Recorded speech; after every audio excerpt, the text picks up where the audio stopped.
The Gaubert symphonic piece is such a unique work in the repertoire, and I perform this piece quite often and love it more every time I perform it. Gaubert was a professor of flute at the Paris Conservatory, and he wrote dozens of works for flute, but he wrote this one work for trombone, and it's fantastic because we get to play some very non-trombone-y things.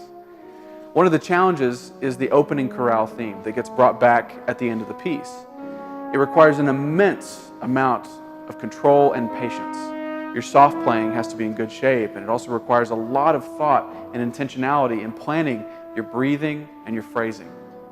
There's almost no good place to breathe that doesn't cause you to compromise these gorgeous lines that Gaubert wrote. But pick your places, stick with it, and learn to make the breaths musical breaths and work them into the fabric of the lines seamlessly. This piece has a lot of chromaticism in it, and in the melodies, Gaubert seems to constantly pick the note you'd least expect. It seems you're always one note away from the right note, and so what I love to do is embrace that every time it appears. I lean into those chromatic movements and I lean into those harmonic suspensions to bring them out, because I think those are the key to the emotional context of the piece.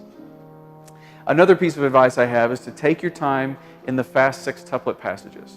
These are very sort of flute-like passages, and often I coach people who are frankly just freaking out and rushing through them rather than letting them happen elegantly. The word elegance is a word that I use a lot with this piece, along with words like subtlety and sensitivity, because this is different for us as trombone players. There are no big bombastic moments in the work. This is where we get a chance to show how nuanced and agile and elegant we can be as players. And if you push yourself in that direction, the Gaubert can be a very enriching and fun work to prepare and perform.